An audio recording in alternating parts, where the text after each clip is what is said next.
ఈరోజు ఎవరైతే టాప్ పొజిషన్లో ఉన్నారో వారిని చూస్తున్నాం, మనం కూడా అలా అయిపోవాలని మనం అనుకుంటున్నాం. కానీ ఇస్లాం ఉంటుంది మీకు రిజక్ మరియు ఇజ్జత్.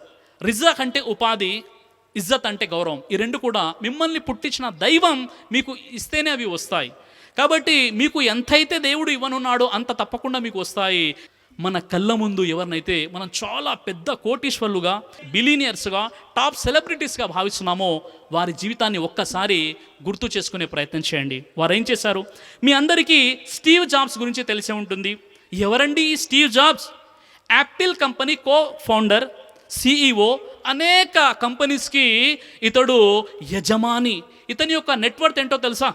$10.2 బిలియన్ ఇతని యొక్క నెట్వర్త్. ఇతడు 2011లో క్యాన్సర్ వ్యాధితో చనిపోయాడు. ఎవరు? యాపిల్ ఫోన్ మీ దగ్గర ఉంది కదా, యాపిల్ కంపెనీకి కో ఫౌండర్ మరియు సిఈఓ అయినటువంటి స్టీవ్ జాబ్స్ 56 సంవత్సరాల వయసులో, చిన్న వయసులో చనిపోయాడు క్యాన్సర్ వ్యాధితో. ఎప్పుడైతే ఈ స్టీవ్ జాబ్ అతడు హాస్పిటల్లో ఉన్నాడో, చివరి దశలో ఉన్నాడో, ఒక డైరీ రాసుకున్నాడు.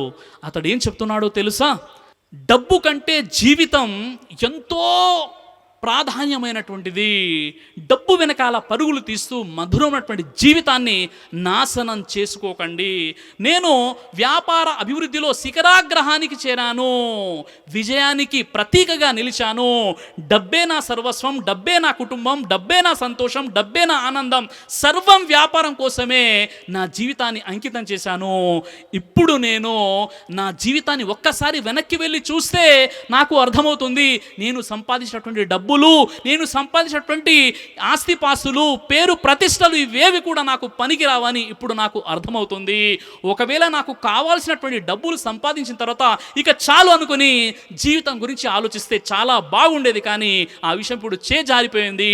డబ్బు ఎలాంటిదంటే మనిషిని మరమనిషిగా మార్చేస్తుంది. కాబట్టి ఆ డబ్బు వెనుక మీరు పరుగులు తీయకండి. నేను చనిపోతే నా డబ్బులు, నా ఐశ్వర్యం, నా ఆస్తిపాస్తులు నా వెంట రావని ఇప్పుడు నాకు పూర్తిగా అర్థమైపోయింది.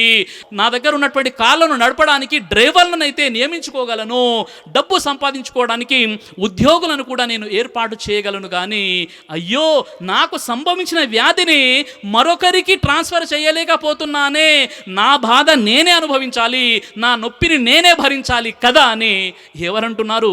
విజయానికి ప్రతీకగా నిలిచినటువంటి $10.2 బిలియన్ నెట్వర్త్ ఉన్నటువంటి స్టీవ్ జాబ్స్ మరణ శయ్యపై ఉంటూ చెప్పినటువంటి విషయాలు అతడు ఏం చెప్పాడో తెలుసా? ఈ ప్రపంచంలో అత్యంత విలువైనది ఏంటి అంటే, నువ్వు అనారోగ్యానికి గురైపోయి మంచాన పడినటువంటి ఏదైతే మంచం ఉందో అదే ఈ ప్రపంచంలో అత్యంత ఖరీదైనటువంటిదని ఈరోజు నాకు అర్థమైంది అని స్టీవ్ జాబ్ చెప్తున్నాడు. కాబట్టి సోదర మహాశయులారా, సోదరిమల్లారా, ఒక్కసారి ఆలోచించండి. నిజంగా డబ్బు వెనకాల పడి మనిషి ఏ విధంగా పరుగులు తీస్తున్నాడు, ఏం చేస్తున్నాడు అన్నది ఒక్కసారి ఆలోచించండి. ఈ డబ్బు డబ్బు డబ్బు సర్వం డబ్బులమయమైపోయింది. మన బంధువుల్లో ఎవరికైతే ఎక్కువగా డబ్బులు ఉంటాయో వారికి మనం గౌరవాన్ని ఇస్తాం. అదేవిధంగా ఎవరికైనా ఈరోజు మసీదులో కూడా సలాం చేయాలంటే డబ్బులు ఉన్న వారికి సలాం చేస్తున్నారు, మాయారోగం. అదేవిధంగా ఇంటికి ఎవరైనా ఆహ్వానించాలంటే డబ్బులున్న వారిని ఆహ్వానిస్తున్నారు. డబ్బులు లేనటువంటి నిరుపేదల బంధువుల ఇంటికి మనం వెళ్ళము, వారు ఇంటికి వచ్చినా నామోషిగా భావించడం జరుగుతుంది. అలాంటి ప్రళయానికి సూచన చెప్పారు ప్రవక్త వారు. అలాంటి పరిస్థితులు మనం చూస్తున్నాం. డబ్బు వెనకాల ప్రయత్నాలు